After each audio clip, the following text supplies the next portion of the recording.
Bonsoir, bonjour, ça dépend de qui côté ou pral suivre interview ça et sur planète là. Et merci parce que nous branchons sur Sylvestre Media Production. Moi c'est Daphné Sylvestre et je dis nous allons entrer dans un dossier qui est vraiment chaud et qui a gros conséquences sur l'avenir pays d'Haïti. Dans le moment, le gouvernement transition prend gros décisions sur les affaires sécurité, sur finances publiques pays d'Haïti, sur changement, en pile changement dans l'institution publique yo. Pour jouer gros rôle, on dit que sans yon existence, yon parlement qui t'a doué fonctionnel pour gérer, on dit pour faire contrôle sur action gouvernementale yo, et puis voter loi, faire débat dans la société, ça lève un pile question. Question nous va le poser aujourd'hui, c'est qui limite légal pouvoir ça a gagné, qui limite politique yo, et puis, dans un contexte à côté crise politique là, apaisée sur tout secteur dans la vie nationale, là, qui gens y ont transition comme ça capable de fonctionner sans un contrepoids démocratique. Pour aider nous comprendre plus bien, mettez parole là plus bien chita sous sa loi dit, sous sa constitution te prévoit, et puis sous réalité politique la permettre journée jodia. Nous avons avec nous jodia un invité spécial dans le lycée Maître Morissette Peterson, lycée un avocat, un politologue, un professeur de droit constitutionnel, li là pour éclairer l'antenne nous décoder tout langage que nous pas comprendre et pour aider nous ouais qui risque et opportunité et qui chemin qui est responsable pays à ta de prendre journée jodia. Donc restez branché parce que conversation ça pral porter un pile lumière. Maître Morissette Peterson, merci un pile d'être ou accepter l'invitation. Bonjour, bonsoir, comment nous y? Bonsoir, Sylvestre, Daphné, on arrive frère, ça fait longtemps que nous pas parlé, mais nous complimentons en fait spécialement qui ont choisi de faire des éditions à caractère sociopolitique, quoi que soit dit à l'étranger, ça montre que vous étiez attaché avec Patrie, ça montre que vous étiez attaché avec le sol national. Et ça montre que vous sont vrais nationalistes parce que aujourd'hui, tu es penché sur l'ensemble des biens qui concernent l'intérêt national. Je vais saluer tout le monde qui suit l'émission en ligne. Et je pense que ça avec en fait, rejoindre dans l'espace ça. Excusez-moi, mais papa, c'est bien du tout, non? Oui, oui. Oui, je dit que papa, c'est bien du tout. Est-ce que tu as dit? Communication a très mal passé. Par Allô? contre, il a essayé de changer de position. Communication a très mal passé. Feedback là pas positif du tout. Le temps qu'il a changé de position, on a rappelé que on a recevoir mettre Peterson dans Morissette. Mettre là, on connaît où là, mais position en gain pas trop. Et pas trop bon. Est-ce que tu as dit clair là? Tu as dit clair? Ok, on essaie là. On va continuer là. Oui. Ok. Maître, pour reprendre? Oui, ou ka reprendre parce que premier partie a les sons pas agréables du tout. Oui. Oui, bonsoir Sylvestre Daphné, c'est avec plaisir que moi dans l'émission aujourd'hui. Et moi complimento du fait que on peut essayer de faire des émissions à caractère sociopolitique, ça montre que vous sont jeunes qui étaient attachés avec le pays d'Haïti. En tant qu'Haïtien, vous étiez attachés avec le sol national en tant qu'un vrai patriote. Moi, salue tout le monde qui a l'habitude de des émissions ça.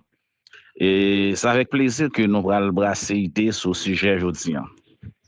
Merci, maître, parce que vous mettez disponible et disposé surtout dans le ça pour un petit bas de bouche que nous allons faire ensemble.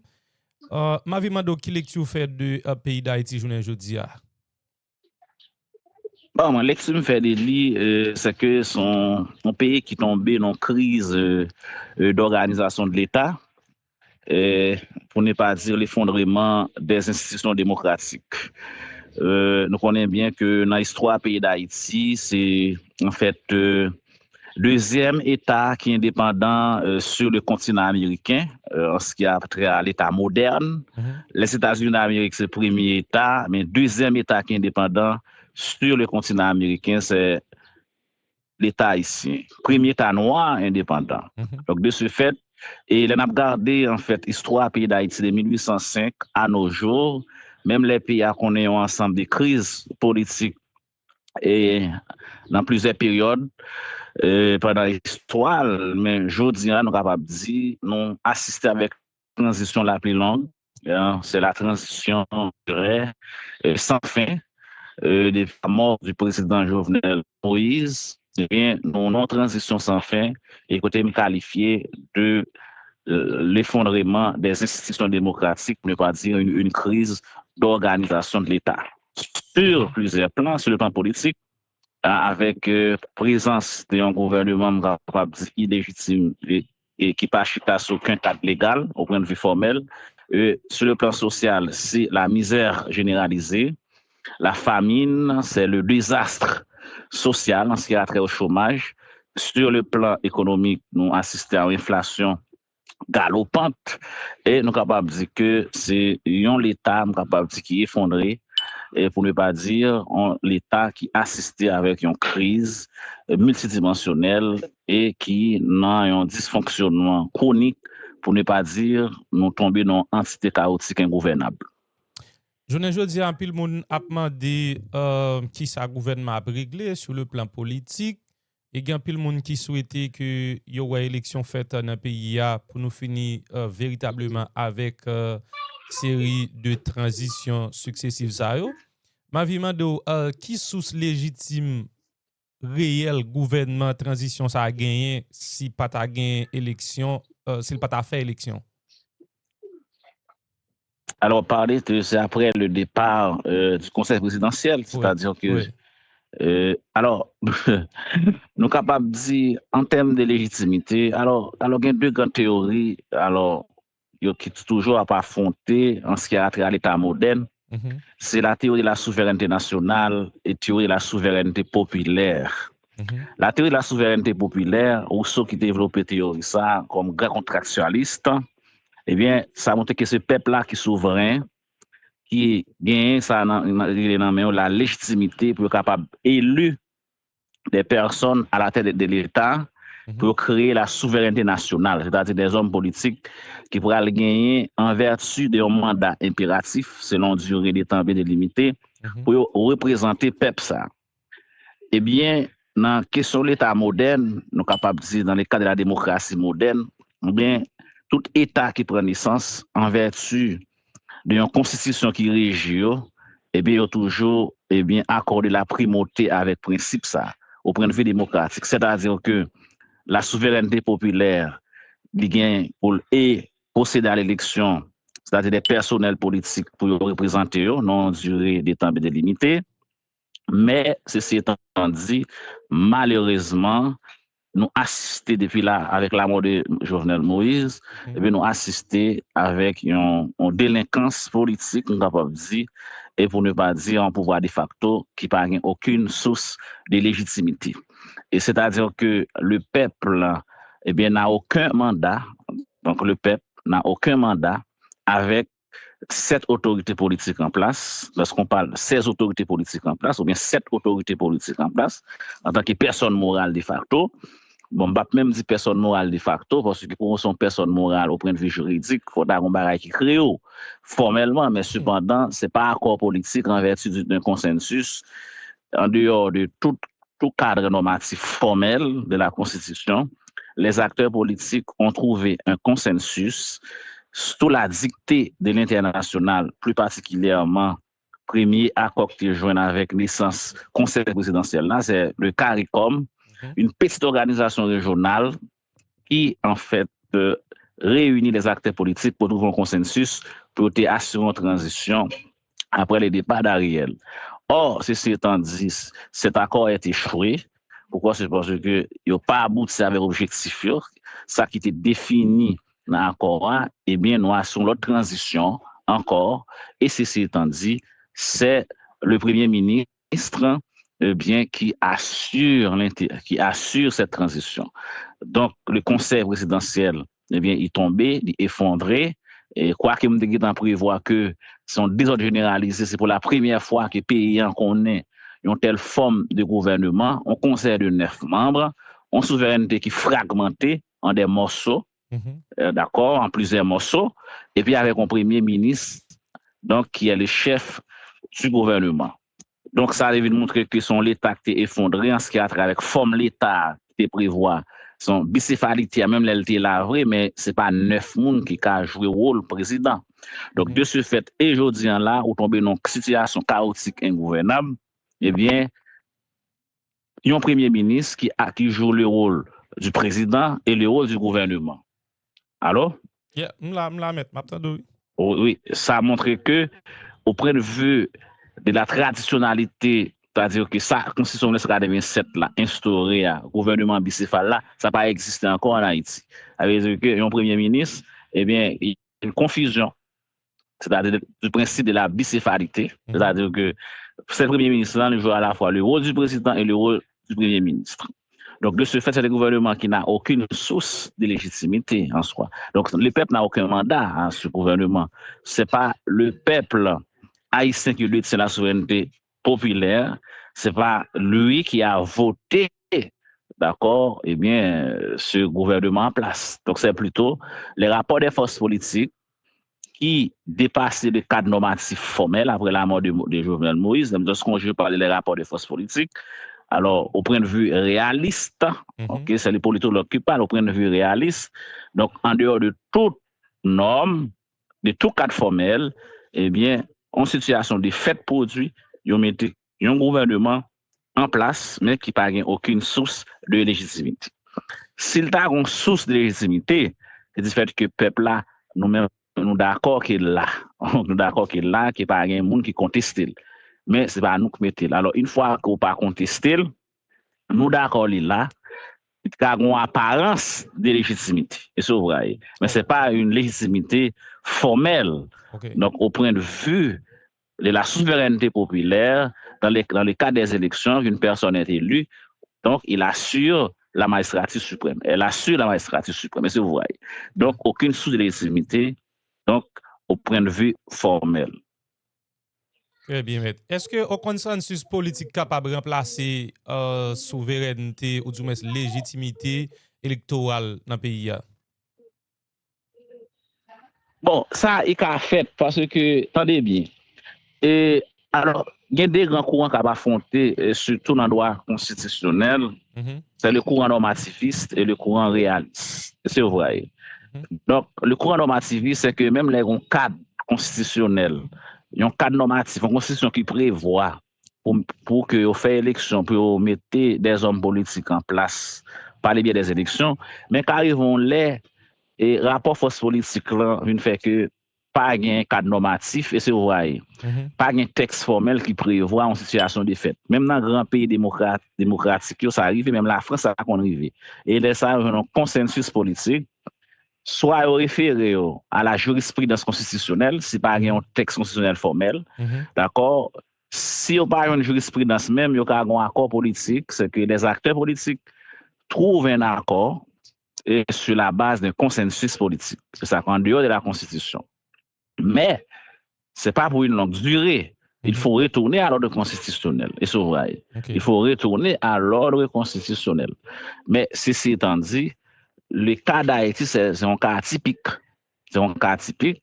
Nous voyons que c'est un ensemble, c'est une oligarchie qui accapare les pouvoirs en place, d'accord, au détriment de l'intérêt collectif. Et c'est vrai.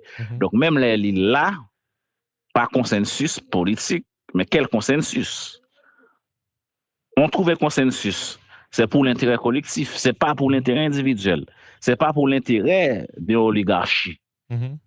Donc, quoi qu'il y ait, je dirais un consensus, pas accord politique pour que l'État pas péri, pour que nous pas arriver avec un effondrement systématique des institutions, il faut qu'on pense à la continuité de l'État, même si c'est un gouvernement de fait, de facto, mais il faut qu'on pense à l'intérêt collectif.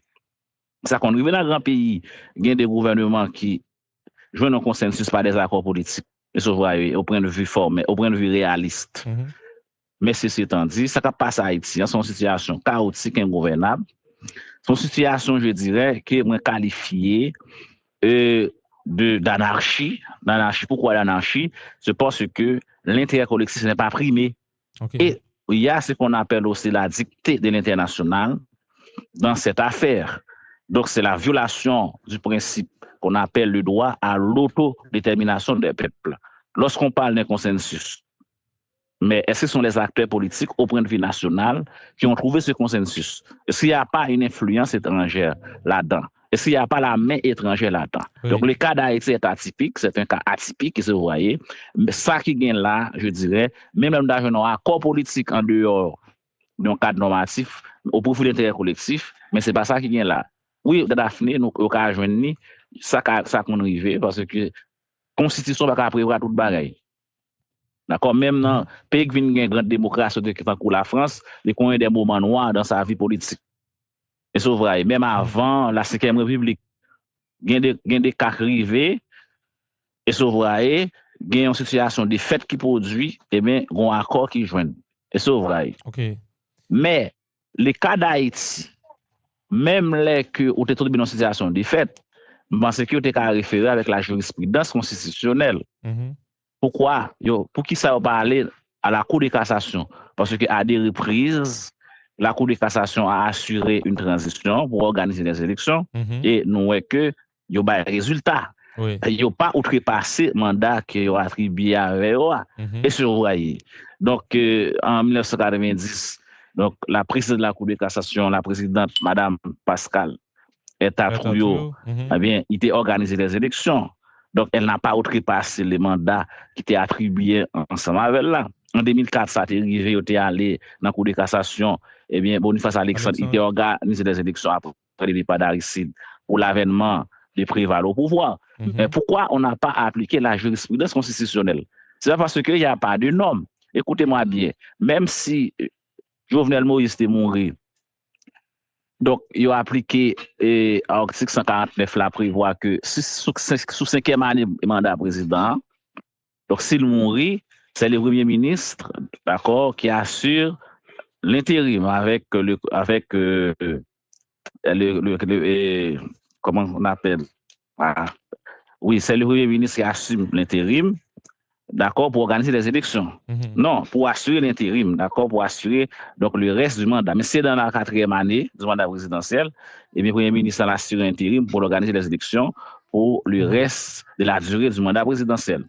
Mais si ça a été arrivé, c'est Ariel qui t'a assuré l'intérim, ils vont les, il pas qui t'en fait, il pas qu'à organiser l'élection, donc pour assurer, capable de dire continuité, pour gagner un nouveau président dans la démocratique, ou tomber dans une situation de facto, et de facto ça a perduré, il y a ballon limite non accord pas respecté, mais je dis là encore, Premier ministre, après conseil la vin crase, il là, mais sous qui base là encore, ou pas c'est sur un nouveau accord politique ou pas connaît. Donc c'est la raison que nous avons une situation d'anarchie. Ça veut dire qu'il n'y a pas même appliqué la jurisprudence constitutionnelle dans le pays en ce qui a trait à la tradition. Parce que l'on parle des jurisprudences constitutionnelles, ce sont des bagailles, ok, d'accord, qui ont l'habitude de résoudre ensemble des problèmes qui existent déjà. Pour qui ça va référer bon, même pas des jurisprudences constitutionnelles. Parce que jusqu'à présent, nous sommes en pire de la Constitution de 1987, version créole. Parce que c'est une seule constitution qui a, son seule version qui a amendé en 2011. Et sous des empires constitutionnels, nous y ancienne version créole, là, pour ça va être référence en Mavel, d'accord, il y aurait été dans le cadre légal. Au lieu pour accorder la primauté à un accord politique, son texte formel au point de vue constitutionnel. Est-ce que vous comprenez ce que je dis yo pas parler actuellement? On t'a dit mais yo pas parler là parce que yo pas gain acteur dans pouvoir judiciaire là. Tout le monde y a voyé un parti politique par eux. Donc yo pas un représentant dans le pouvoir judiciaire là pour voyer aller prendre pouvoir. Donc c'est ça qui fait yo pas jamais diriger vers la cour de cassation. En fait en pile dans yo. Non mais faut un monde qui est plus ou moins neutre, qui assure la neutralité, si on peut faire élection. Donc pas qu'à mettre monde pauvre, faut un monde qui gagne en neutralité pour assurer les élections. De la transparence, de manière démocratique. Et c'est vrai. Et ça, qui a passé dans Haïti là, on va connaître qui l'est, que l'a campé. Et c'est une honte pour la démocratie occidentale américaine. Pourquoi? C'est parce que si les Américains, l'une des grandes puissances actuellement dans le pays, dans le monde, actuellement dans le monde, qui gagne Haïti là, bas bouche là, pour que il pas qu'à faire élection, pour venir entrer dans ordre démocratique, dans ordre constitutionnel. Donc ça montre que la démocratie américaine n'a pas sa raison d'être. Mieux évoqué, Haïti se bat dans une dictature progressiste. Où est passée cette valeur de la démocratie occidentale prônée par les États-Unis d'Amérique? Et c'est vrai. Donc, ça va pour petit pays. De plus. Donc, c'est bon, je ne sais pas si c'est petit pays, mais si c'est lui-même qui a fait promotion pour la démocratie. Et c'est vrai. Donc, comment se fait-il que pendant une période de 10 ans, en décennie, ou pas qu'à un parlement? Et imaginez que en 1915, on cas comme ça produit. Près de 15 ans, pas de parlement, avec la l'occupation américaine dans le pays. Près de 15 ans, pas de parlement. Et je vous dis, près d'une décennie, 10 ans, pas de parlement. Peut-être c'est vers on ça n'a pas approché. Hein? Peut-être c'est vers même situation pareille n'a pas approché. Ça arrive que nous arrivons dans une situation comme ça. Parce que nous arrivons dans une situation comme ça. Ça arrive que il y aura les débarquements des marines américaines. Ça arrive que le pays a reconnaît une nouvelle occupation. C'est ça vrai. Donc, peut-être qu'on n'a pas besoin de territoire, même en 1915, parce que contrôle toute bagaille qu'on y a, de façon que il y a dirigé, parce que Manigal a bien dit, c'est que Manigal a bien dit, il dit que les États-Unis d'Amérique ne fait pas l'annexion d'Haïti comme un nouvel État, une nouvelle toile, mais plutôt, ils plus voulaient développer une hégémonie sur Haïti. Ça veut dire pas d'hégémonie, une capacité, une influence sur le capable tout les structures politiques pays. Il y a aucun pays qui serait contrôler, non. Quoi qu'il parle là, physiquement, même déjà en 1915. Mais, il semble que le pays va connaître une nouvelle occupation américaine. Pourquoi? C'est parce que je n'arrive pas à comprendre pourquoi aujourd'hui on fait la promotion pour les élections. Cependant, il y a la présence des gangs armés. Nous assistons à la criminalité organisée en Haïti. Et lorsque je parle de la criminalité organisée, ne pensez pas que c'est ce qui existe là actuellement, ce qui a trait. Les groupes armés sont bagages qui uniquement endogènes. Il y a des mains externes là-dedans. Est-ce que vous comprenez? Oui. Donc, pourquoi on n'arrive pas à prendre une décision, je dirais, pour assurer la sécurité de l'ordre public? Aujourd'hui, toutes les routes nationales, les tronçons des routes nationales, eh bien, sont complètement bloqués. Donc, on ne peut pas même parler d'une vraie circulation.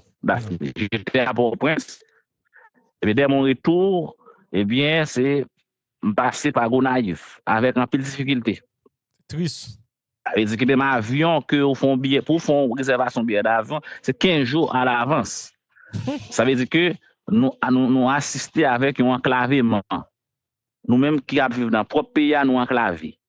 Avec la criminalité, avec la gangsterisation. Or, cependant, même ça, il faut résoudre pendant ce temps, parler des élections. Et c'est vrai.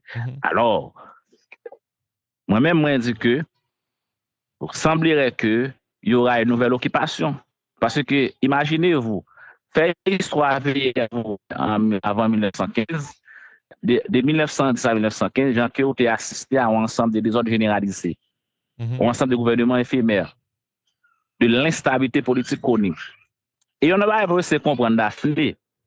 Ça qui est là, pour bien comprendre, c'est parce que pas un mouvement populaire qui a renversé même gouvernement de transition en place là.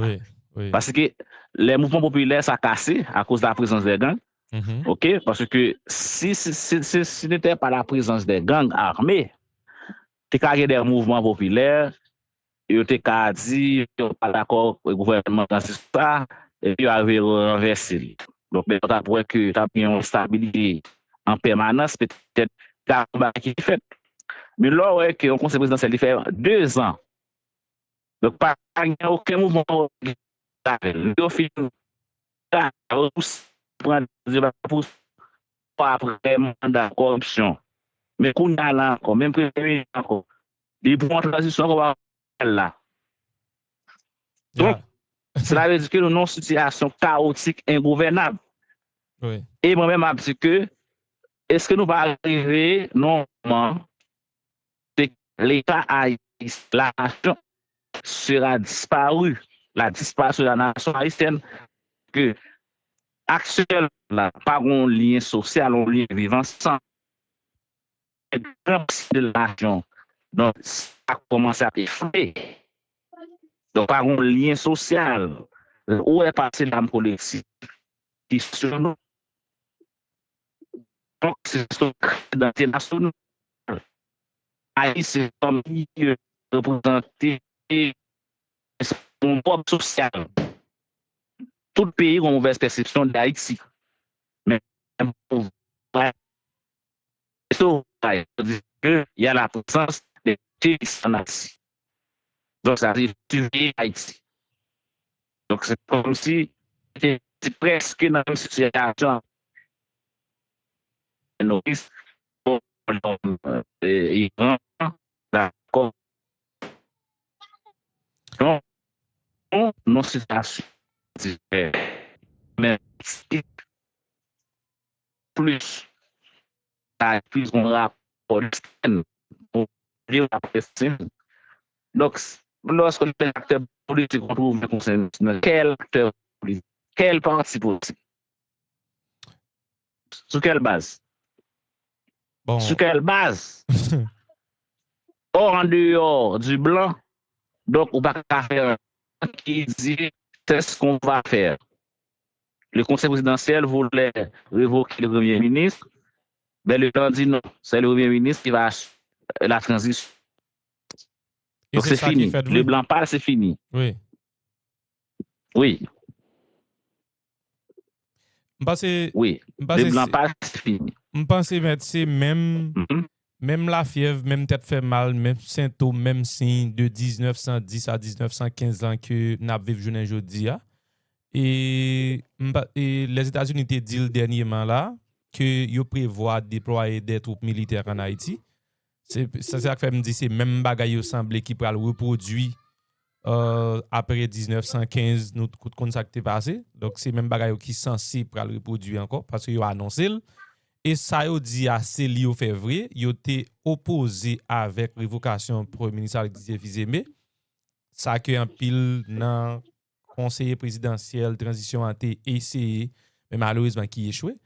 Nous te vinn joindre une série de citoyens engagés pour ne pas dire anciens sénateurs, anciens commissaires gouvernement, on dit on prend le cas de ancien sénateur Jaronel Senatus qui était initié on dit un débat ou du moins c'est un mouvement pour essayer aller vers la cour de cassation pour nous plus ou moins rapprocher de la légitimité au moins pour nous choisir un monde pour aller prendre tête pays. Malheureusement, c'est pas ça blanc te décidé. Dans l'absence parlement nous gagne aujourd'hui, qui est-ce qui t'a supposé valider gros orientation politique gouvernement transition à journée aujourd'hui? Plus que nous connaissons peuple là limité sous côté. Répondre question à moi. Dans absence parlement nous gagne aujourd'hui, qui t'a doué là pour contrôler action gouvernement, étant donné que nous pas gain parlement journée aujourd'hui, qui instance ou du moins qui est-ce qui t'a supposé valider toute action politique gouvernement transition ça? Qu'est-ce que vous tout dire déjà? Qu'est-ce que Met m'a connaît souka c'est pas pouvoir l'État. Met Moïse m'a connaît souka font ti bouger koto ya communication très mauvaise et dans studio ils sont très mal sortis. Oui oui, est-ce autant de là? OK, on essaie là. Allô? Oui, on essaie là. Oui. Dans le principe séparation des trois grands pouvoirs de l'État. Montesquieu développé, on a le pouvoir exécutif, le pouvoir législatif et le pouvoir judiciaire. Oui. Bon, même les pouvoirs judiciaires là, ils font troisième pouvoir. Ouais, on peut parler de pouvoir exécutif, pouvoir exécutif ou de pouvoir législatif. C'est des pouvoirs ça qui toujours à affronter. Et c'est vrai. Oui, oui. C'est des passages toujours à affronter. Et quel que soit dans la démocratie où il y a, d'accord, c'est eux qui toujours à affronter. Pour qui ça va affronter? C'est parce que parfois, l'exécutif n'a pas gain même mis au Parlement, il y a des bails, il fait faut un Parlement qui peut contrôler. D'accord? Surtout dans des gens qui fait mode de dépense la fait, vous voyez, surtout dans des décisions que la prend pour intérêt collectif national. Pour c'est pas une décision qui reflète oligarchie, OK, ou bien groupe monde qui a dirigé l'exécutif là. Maintenant quand il là met son situation, je dirais, de désordre généralisé. Donc l'exécutif a l'habitude d'élaborer des projets de loi et on soumet ça au Parlement. Donc après les votes, ça devient des finances. Mais avec l'absence du Parlement, c'est l'exécutif qui tout. Un exécutif de facto qui joue à la fois le rôle du pouvoir exécutif et le rôle du pouvoir législatif. Actuellement, là, les présidents. Et il faut comprendre que. Est-ce qu'on est. Allô? Oui, moi là, maintenant, on t'a dit que oui. le pouvoir exécutif là, lui-même qui est président tout le moment. Oui, je dis ça, oui, je dis ça, oui, et le président tout. C'est là qu'en 1915, même en 1915, ça va pas produit, parce qu'en 1915, les Américains viennent dans le pays au Parlement, parce que le Parlement, il y a des députés qui étaient représentés des obstacles au sein du Parlement. Ça a empêché que l'occupation, il chute à tête libre réellement. Même les conventions en 1915, en 1915, il y a eu une convention latérale qui prouvait une sorte de légalité, un consentement, c'est nous-mêmes qui d'accord réunis. Mais le Parlement, après que c'est un obstacle parce que le Parlement, il a des commentaires interprétatifs sous convention bilatérale en 1915. Côté qui ont un bon article, ils ne sont pas d'accord avec eux, il faut réinterpréter, il faut rendre clair, ça me dit là. Malgré que vous avez le Congrès n'a pas jamais dit rien. Mais le Parlement servait obstacle avec occupation ça, ils mettent un conseil d'État. Nous n'avons pas un conseil d'État, pas le seulement, un conseil d'État. Il y avait ça en 2015, après, avec mais pas longtemps, était absent, mais il y a un conseil d'État. Il est là pour faire loi, et ça, vous voyez. Donc, de ce fait, on voit qu'il est retourné avec le Parlement à partir de l'année 1930, d'accord, avec l'avènement et avant l'avènement de Seigneur Vincent au pouvoir. C'est le Parlement qui a élu Seigneur Vincent au pouvoir. Et ça, vous voyez, parce que c'était une crise en 1929, 28, après le départ de Borno dans le pays. Et ça, vous voyez, il y avait une crise, et ceci étant dit, on a reconstitué le Parlement à partir de 1930. Mais il y avait des hommes, durant cette époque, qui apprécient, qui prennent des positions de façon américaine. Je tiens là, au effondrement institution démocratique comme ça, comme le Parlement, pièce pour ne pas dire, parce que l'acteur politique a dit il y a sous ces gâteaux. Donc, c'est un moment que il y a plus gaspillage. Et le conseil présidentiel, alors, il sont vraiment. Pour le cas légal. Allô? Allô? Et par contre, si c'est Internet là qui a des problèmes en beaucoup de mètres, ils sont vraiment mal sortis. Par contre, ce cas. Vous entendez clair là? Et on essaie pour nous, parce qu'à chaque fois. Vous me déplacez, vous entendez clair? Oui, on essaie là qu'on y a.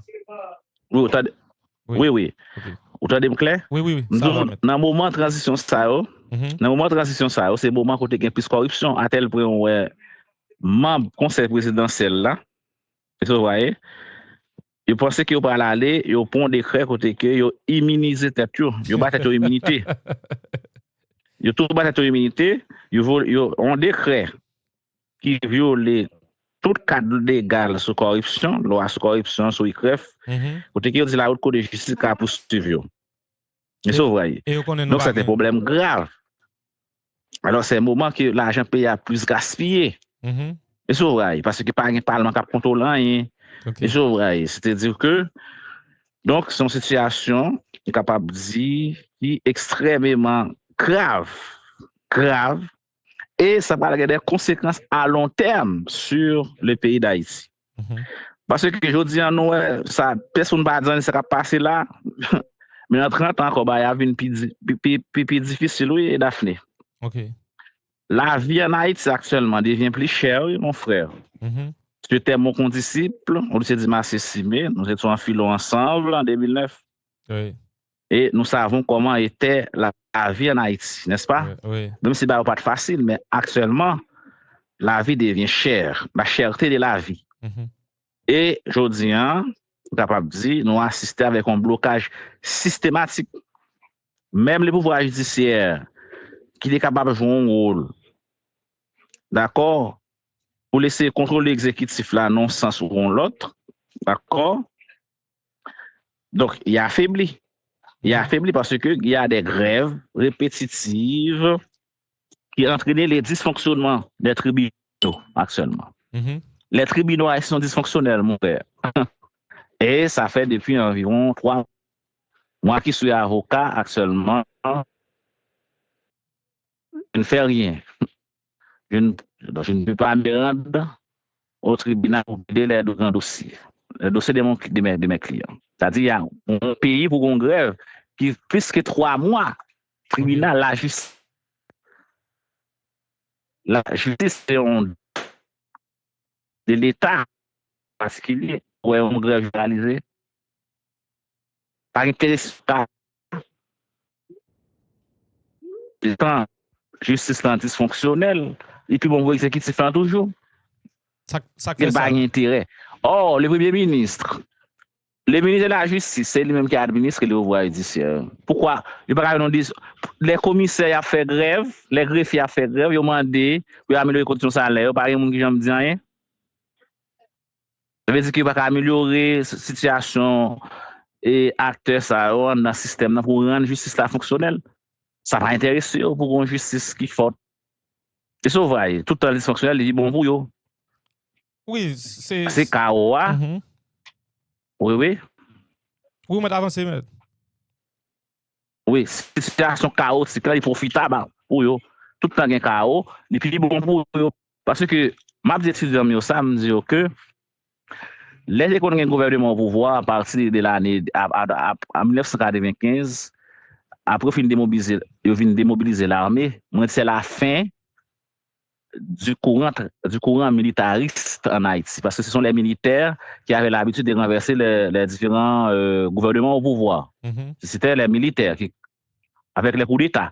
Mais Haïti, même si Duval était contrôlé l'armée, l'armée qui était contrôlée l'armée à tout, ça fait qu'il n'y a pas de renverser le gouvernement qui était sous place pendant l'occupation américaine. Duval fait ça avec une force parallèle, les VSN, ils contrôlaient. Mais après le départ de Duval, il tourné en 1987, il commence à renverser le pouvoir en place, c'est vrai. Après le départ des Américains, il tourné en 1946, il a renversé Desco. Mais en 1995, c'est le mouvement populaire qui a habitué qui renversé le pouvoir en place. Mais depuis, avec le départ de la mort systématique de Jovenel, donc il y a une baisse. Les mouvements populaires, ça casse en Haïti. Net. Donc c'est l'organisation des groupes armés qui Mhm. contrôle le pouvoir actuellement. Eh bien, ça profitable pour eux. Parce que l'élection pas intéressé acteurs politiques qui vont remettre. Ça pour faire élection. Parce que vous Donc, pas élu il y a dans des gens qui pas besoin l'élection, de si tu as l'élection. élection. Hein? Même moun qui cherche pouvoir et après transition, sont série de moun qui pas élu dans l'élection. Donc moun ça qui sous pouvoir là, yo pas intérêt pour faire élection tout parce que connaît pas élu dans l'élection. Ah, ben exactement. Il n'y a pas intérêt pour faire élection. Mais, et mon ça, qui ça a fait tout eux-mêmes? Si vous avez besoin de qui ça a fait? Son pays fini net, tout mettre là. Où sont les acteurs politiques? Il n'y a pas des acteurs politiques consensueux dans le pays. S'il y a quelques acteurs, s'il y a quelques acteurs politiques qui sont conscients en tant qu'hommes politiques, en tant qu'hommes d'État, ils ne sont pas nombreux. Regardez en 1915 avec la l'occupation américaine. Regardez les grands intellectuels du mouvement indigéniste. Comment, eh bien, ils ont revendiqué, ils ont contesté l'occupation américaine. Un ensemble de contestations. Et ça se fait par la voie dialectique, avec la question dialectique, avec les plumes, les grandes conceptions, les grandes doctrines à émettre les hommes de gauche, d'accord, qui est allié avec des mouvements internationaux socialistes, d'accord, qui prend des positions pour pays face à l'occupation américaine. Yeah. Mais aujourd'hui, pas grand pas monde qui réfléchit, pas monde qui dit rien. Si quelqu'un qui parler, qui a des discours, soit au besoin sous son pour intégrer, mais on pas conscience. Homme de classe, homme, il pas une appartenance de classe politique, côté qui ont conscience, oui. Si vous comprenez, il pas ancré dans une idéologie en termes d'appartenance politique, côté que vous voulez revendiquer un bagage qui a passé. Tout n'est d'accord. Pour que ça fonctionne là, quoi que tout en pile zone gang là, là fonctionner. Un petit groupe, seulement une oligarchie à piller au détriment de l'intérêt collectif. Et tout le monde d'accord, va dire rien. Ils te payent à marcher comme ça, ils mettent marcher comme ça. Mais parfois, moi, j'ai peur. J'ai peur par rapport à mon avenir. Je suis inquiet. Et je suis stressé pour mon avenir. C'est ce qui se passe là. Je vais questionner pour peut-être pas. Je ne sais pas comment qui ça mis là actuellement là, non, mon frère. Nous non situation, sont en situation d'incertitude. Nous va continuer à priver après 10 ans. Oui. C'est que nous là, tout le monde dit d'accord, que tes a fonctionné. C'est bien. Bagay a bien marché, j'en ai là. C'est une classe politique qui totalement échoué. Malheureusement, moun sa ou pas vle fait place avec, on dit, de jeunes qui vraiment formés et qui t'a doué commencer à préparer un terrain politique là pour faire en l'autre façon. Parce que ouais, qui gens classe a dégringolé. Mais malheureusement, nèg yo kembe classe ça là non niveau que même si yo pas capable encore c'est eux même qui pour toujours là. C'est comme si son cycle yo recyclé. Oui, ça c'est extrêmement, au fond belle analyse. C'est l'échec de la classe politique haïtienne et bien qui produit ça qui gagne là, qui fait ça qui gagne là. Et ça vous voyez. Souvent Pierre Etienne, il dit comme ça que c'est l'échec des élites haïtiennes qui fait que l'occupation, c'est une cause qui fait l'occupation américaine débarqué en 1915. Eh bien, ça gagne là, actuellement en Haïti, je nom Kabali, moi-même, c'est parce que la classe politique a échoué. Son classe politique qui échoué. Parce que classe politique ça, qui gagne, depuis après le départ des Duvalier, ce sont des rares acteurs politiques qui gagnent une appartenance idéologique qui ont ancré là-dedans. C'est tout fait prétendant que, parce que, imaginez-vous, à regarder en 1946, la crise de 1946, j'ai gagné dans le pays à des hommes politiques qui issus des différents partis politiques, qui ont une bataille idéologique, n'est pas écrit. Ils sont vrais. Donc, même les que crise, ça, sont crise réactionnaire, il pas abouti à rien, même les estimés étaient montés dans le pays, il fait quelques petites réformes progressistes, mais il pas dans faire mandat, il renversé. Même les Michel Soukadi estimé c'est même prolongement courant Vincent. Depuis 1930, le pays a tombé dans sa nouvelle là. Soukadi ça. Parce que Soukadi dit comme ça que en 1930, le vincentisme, comment on dit ça, le vincentisme, avait dit que le courant de Vincent, issu de nom Alexis, il prend pouvoir en 1930 au détriment du firminisme, au détriment des Pradel Bonvelis, au détriment des Jacques Roumet, au détriment des Jacques Jolibrafis, ces grands intellectuels, ces hommes qui contestent l'occupation américaine, qui étaient vraiment radicaux contre l'occupation américaine. Mais le Parlement, eh bien, c'est élu le Vincent. Et après estimé, c'est même courant Vincent. Dumassé, même courant Vincent. Et ça, vous comprenez. Donc, depuis l'époque, ça pays a tombé dans ça là, Soukadi ça. Et aujourd'hui, c'est le pire. C'est le pire. Pourquoi c'est en 86, pas un acteur politique capable de dire qui a une conscience logique. Moi, je suis de gauche. Et pas une pièce une politique ensemble même soit dire qui idéologie dans qui idéologie qui appartient à cette idéologie. Parce que je suis de gauche. Je crois dans la justice sociale. Je crois dans l'intérêt collectif. Je viens de la masse. Je crois dans la redistribution de la richesse, plus ou moins équitable de la richesse nationale. Si ce n'était pas eh bien, les lycées, je ne serais plus là. Si ce n'était pas les universités d'État d'Haïti, je ne serais plus avocat. J'ai pour une redistribution plus ou moins équitable de la richesse nationale. Et c'est pourquoi moi, je suis de gauche.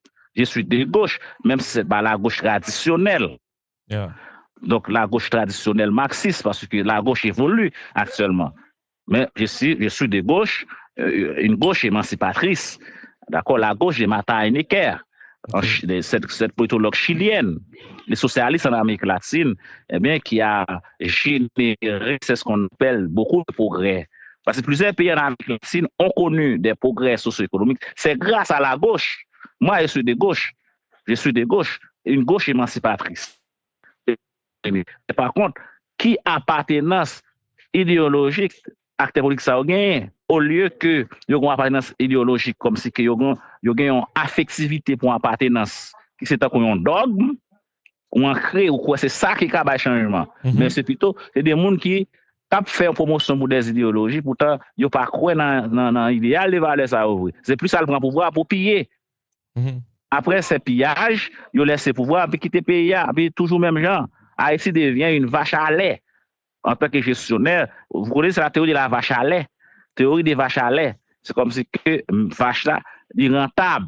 Haïti est rentable pour les acteurs politiques. Okay. C'est un pays qui est vraiment rentable, mon frère, pour les acteurs politiques. De ce fait, nous pensons qu'aujourd'hui, il faut nous arriver à une prise de conscience généralisée.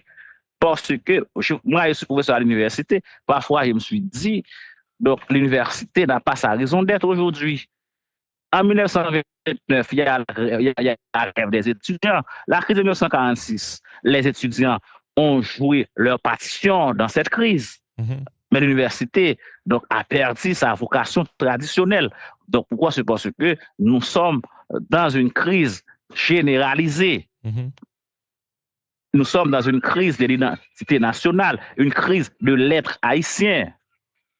Yeah. Et ça fait peur, mon frère. Ça fait peur. Et je dis là, nous tombons dans une situation de décadence généralisée. La jeunesse, nous avons fait appel ensemble avec aujourd'hui. Mais où est passée cette jeunesse? Où est passée cette jeunesse aujourd'hui? Remarquez-vous, mon frère, en 1920, il y avait des jeunes à la vingtaine, vous voyez. Eh bien, ils commencent à contester certaines choses qui vont mal, et vous voyez. Lorsque vous prenez René Despès, lorsque vous prenez Jacques Roumain, sa vingtaine, que ces hommes de gauche commencent à contester l'ordre social. Et ils s'étaient exilés à vingtaine. Pourquoi? C'est parce qu'ils prennent des positions dans l'espace politique. Mais aujourd'hui, vous remarquez comment les écoles s'effritent. Les jeunes s'effritent. Vous faites un cours à l'université, parfois des jeunes n'arrivent pas à même poser des questions. C'est comme si on ne fait rien. Alors, vous savez qu'en 2009, lorsque nous étions sur le lycée du Massé-Simé, comment, à vingtaine, à 19 ans, nous avons pris cette initiative, des luttes, et nous avons abouti à des résultats. Oui, je me rappelle. Et c'est vrai. Nous savons comment organiser une lutte. Oui. Nous étions à vingtaine, vous étiez là, moi j'y étais, à 19 ans, à vingtaine. Et c'est aujourd'hui, vous remarquez comment la société est en décadence. Oui. L'identité collective haïtienne s'effrite. Nous assistons presque à la disparition de l'identité nationale. Et c'est l'occupation américaine qui a produit ces séquelles. Ces séquelles hégémoniques, ces séquelles néocoloniales. Parce que, écoutez-moi bien, même les pays avaient connu des problèmes, mais il y avait des hommes avant 1915 qui prennent des positions, des intellectuels. Regardez en 1870. la lutte entre les partis nationaux et les partis libéraux. D'accord, c'est une lutte sanglante au point de vue politique, au point de vue interne. Il y avait des hommes qui prennent des positions au point de vue politique. Même si ces gouvernements n'ont pas abouti à un ensemble de progrès, mais il y avait des hommes qui prennent des positions au point de vue politique sur le plan interne. Oui.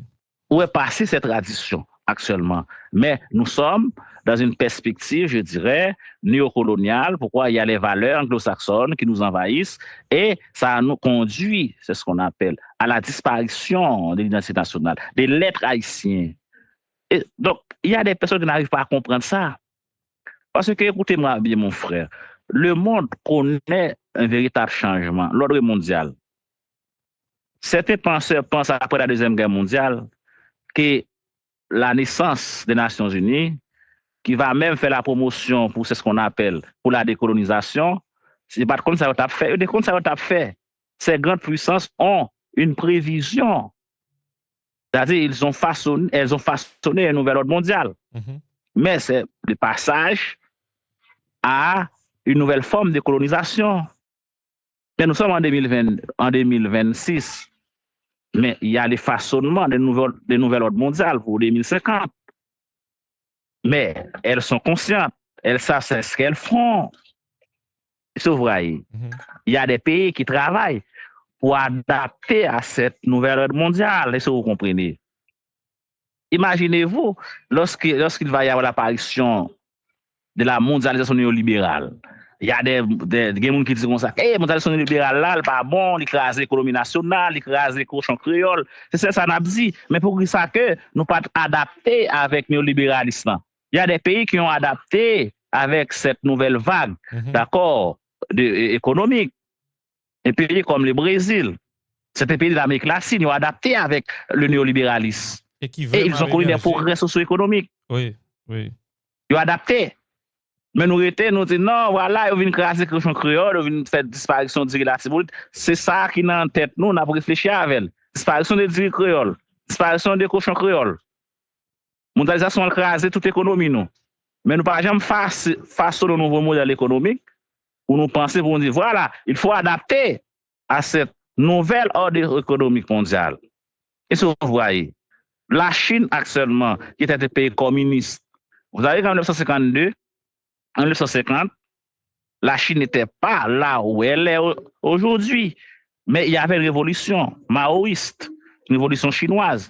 Un homme passe à la tête de la Chine et un groupe d'hommes conscients de l'état, d'accord, de la situation socio-économique chinoise, qui était sous l'emprise de l'impérialisme américain, de l'impérialisme européen, eh bien, ces hommes-là ont conduit la Chine à un développement. Et la Chine, aujourd'hui, devient une grande puissance économique mondiale.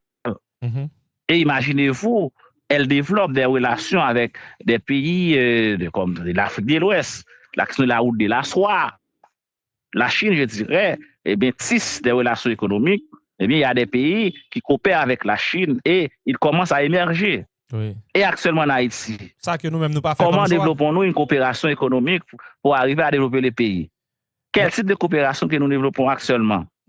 Hormis les États-Unis d'Amérique, je dirais qui affirme, bien, qui adopte une sorte de mainmise hégémonique depuis 1915. Il contrôle Haïti. Donc, c'est-à-dire que c'est un pays qu'il contrôle. Et ceci étant dit, nous ne pouvons rien dire, nous ne pouvons pas, sortir dans cette mainmise hégémonique quand il n'y avait pas des hommes. Cuba a compris la nécessité, Cuba, il y a des hommes, Castro a mené une révolution, il a mené à bon port son pays, d'accord, vers un modèle de développement. Imaginez ce qui se passe actuellement là au Venezuela. Donc, c'est-à-dire que on a kidnappé un président, je dirais, qui était au pouvoir, prétextant, il trafique de la drogue.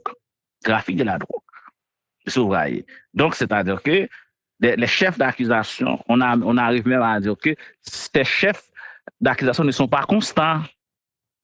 Mais il y a un kidnapping, c'est le réalisme, le courant réalisme en matière de relations internationales qui a la primauté sur le courant idéaliste. C'est-à-dire que les institutions internationales sont échouées. Le système onusien échoue. Où est passé la diplomatie multilatérale aujourd'hui? Où est passé le système de sécurité collective des Nations Unies?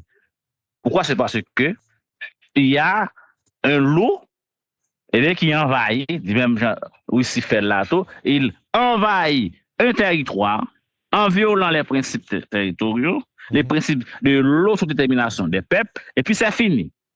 Donc, c'est-à-dire que vous voyez l'ordre mondial comment il est aujourd'hui. Oui. Comment ça se dessine aujourd'hui?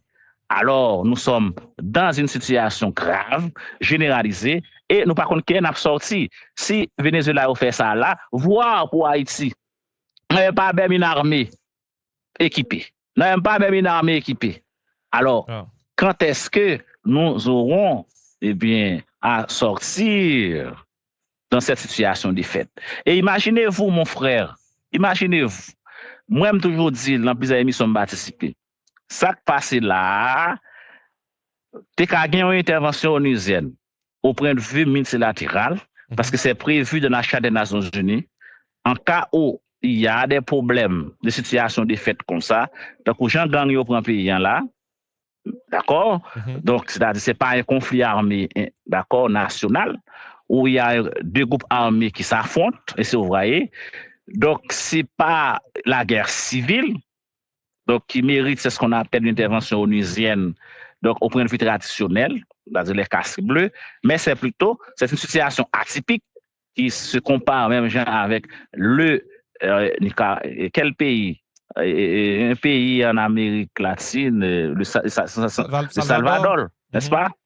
Oui, exactement.